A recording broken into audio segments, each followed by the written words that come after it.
So as we've continued to get more and more information on the upcoming Diablo 4 expansion, we've started to get a look at more and more new and reworked unique items, because unique items in general have gone through a pretty massive rework as a system, but a lot of the effects of uniques have also been pretty heavily changed. Some have just been completely overhauled, and then we've also gotten a look at a good amount of the new uniques, some of the classes getting like over a dozen new uniques. And while we don't have it for all of the classes, we do have a lot of them, at least for the original classes. And that's actually what I wanted to go over in this video. I wanted to go over one unique for all of the original classes that I found interesting, and also go over the new mythic item we got to take a look at. And there's a pretty good post on d4builds.com, which I'll have linked in the description, that has all of these items shown off. Now, the reason I'm not going over the newer classes is because for the Spiritborn, there's only a few uniques, none of which look super interesting. The Paladin isn't even on here yet, presumably because there probably just hasn't been a ton shown for the Paladin yet. And the Warlock is obviously new and nobody has really played it in the public, so not really a big reason to go over that when everything about it is new anyway. And also keep in mind, I was just trying to find either new or reworked uniques that had a really cool effect, because we have no idea how strong or weak any of this is going to be, because pretty much the entirety of the game has been completely rebalanced. If someone thinks something is going to be pretty strong, they're basically just guessing at this point. And starting off, we have the Barbarian, in which we have Gohr's Devastating Grips, which is a reworked legendary. The new effect is Whirlwind deals up to 90% increased damage and pulls enemies to you every 2 seconds. And that is a multiplicative damage increase, so a massive damage increase for Whirlwind, but the much more interesting part is it pulls enemies to you every 2 seconds. And this is just very reminiscent of what you could do in Diablo 3 with the Barbarian, where you could just spin to win and would constantly pull things to you. And this also doesn't seem to have a cap, it just pulls enemies to you, so there's probably a general area in which it'll pull enemies. Maybe it's based on some other modifier for Whirlwind that we can increase through tempering or something else, but this is just such a cool effect for Whirlwind that I'm glad they brought it into Diablo 4, and it just is on this one legendary item, so it's quite easy to get and just allow you to infinitely pull in enemies in Whirlwind, so you could just create a build where you never have to do anything besides Whirlwind, which is always just super fun and almost like a classic version to play for a Barbarian. And then we have the class I'm most familiar with, and that is the Druid. There's actually quite a lot of new Druid uniques and some pretty massive reworked ones, but one of the new ones I want to look at, and just because this effect on any skill in the game is really interesting, we have the Greenwalker's Oath, which are unique boots. This has Poison Creeper gains the Germinate variant for free and deals up to 40% bonus damage. So multiplicative damage increase on Poison Creeper, but it gains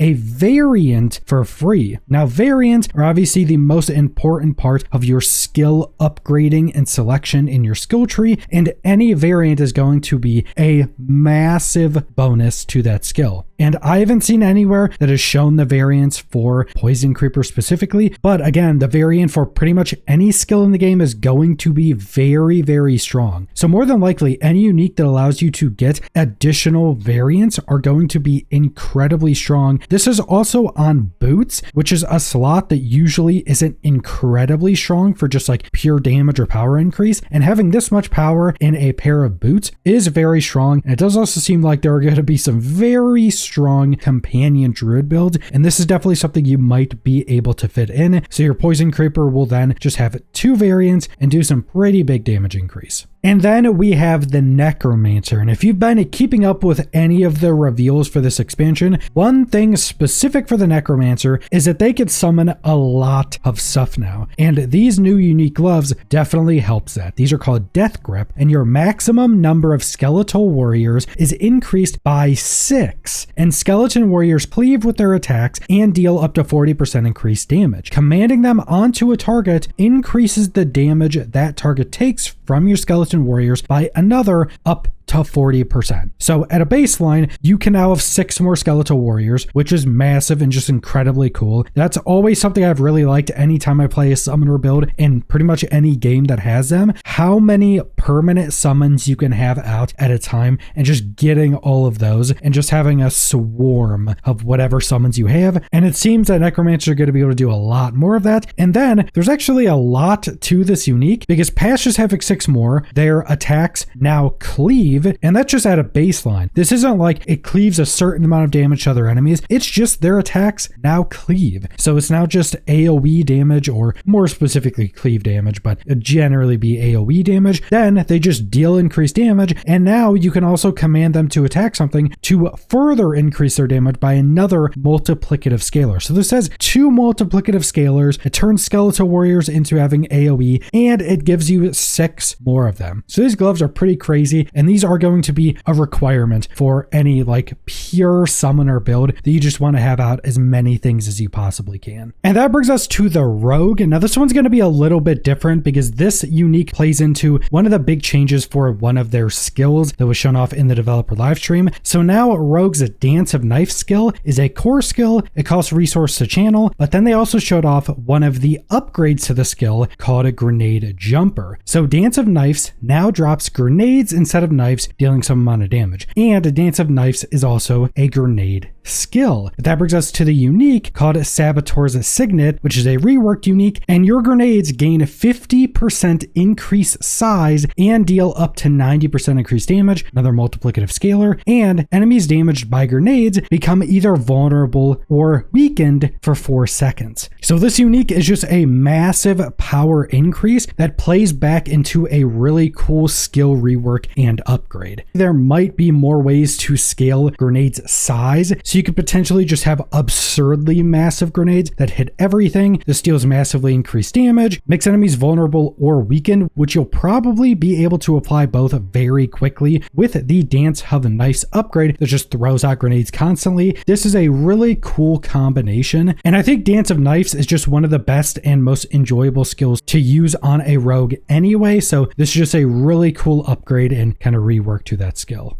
And then finally, we have the Sorcerer, and this is going to be a rework to an existing unique, the actual Conduit legs. And now, casting Chain Lightning has a 50% chance to activate up to 5 additional times. And that's a roll range 2 to 5. So you just get a max roll, and your Chain Lightning will just cast 5 more times every other time you cast it, which is absolutely massive. I am very, very curious to see what other upgrades Chain Lightning has, and you'll probably still have the big temperings that will affect Chain Lightning. You'll probably have other uniques or other legendary effects, or maybe even a new set that also affects Chain Lightning. But I am really just a big fan of effects this in ARPGs. So again, once this procs, it'll just cast 5 more Chain Lightnings that maybe can be increased through other effects. Like maybe you'll have another effect that just has a chance to cast a Chain Lightning an additional time, which if you got an additional effect like that through something else, your Chain Lightning can now get that proc to where it does it twice, and both of those procs could do the 5 more times. So you can just get stuff really crazy like that you're just spewing out these attacks, and I just always like stuff like that. Just multicast, arcing, forking, chance for additional casts, all that type of stuff I'm just a really big fan of, because it's visually super cool. When it procs, it's just the best feeling, even if it isn't necessarily one of the best things. Pretty much anytime something like this procs and is somewhat usable, it'll just be like a super big burst of damage, a visual spectacle. So I'm very curious to see what type of Chain Lightning builds there are, because now you could just get these and spew out Chain Lightnings absolutely everywhere. And then finally, we got to take a look at one of the new Mythic items coming with the expansion. Now, we don't know if there's going to be more new Mythic items. We do know some Mythics got reworked, like the Shroud of False Death. We did get to take a look at one of the new Mythics, and it seems pretty crazy. And I think this is actually Tyrael's sword. This is a one-handed Mythic sword. It's Eldrune, the Sword of Justice. It has an implicit on it, which is just indestructible. It really doesn't matter. But then its affixes are also pretty strong. And also, Mythic items still have static automatically rolled affixes, so they're not randomly rolled like uniques are now, but it has a pretty big roll to all stats, a pretty big roll to max life, a pretty massive roll to all damage multiplier, which I don't think any other item can get this high, have an all damage multiplier, and then also has a +3 to all skills, which that is also essentially a multiplier to your damage, so it also has a bit of a shaco built in there. So the affixes on it are pretty good, but then the special effect is defeating an elite pack reduces your skill cooldowns by 10 seconds for 12 seconds. Now I'm presuming, based upon how this is described, is that for that 12 seconds, all of your skills just at a baseline have a 10-second less cooldown. So if you have a skill that is a 10-second cooldown and you kill an elite pack and proc this effect, for the next 12 seconds, that skill basically won't have a cooldown. And unless this is working in some other way, that's going to be very strong for, I think, certain builds and certain classes. Some builds you won't need this at all, and then some builds this will be incredibly strong. This could also still be pretty decent for most builds, I think, just because most builds are probably going to be using an ultimate now, and if you're using an ultimate with a cooldown and you're doing anything besides fighting a boss, this effect will be procced a majority of the time, and just removing an additional 10 seconds off an ultimate is pretty strong in general, especially with ultimates having the same upgrade paths as other skills now. I think they're going to be really strong in general, so I think this will be a very, very strong mythic item that I think a lot of builds will probably want to be using.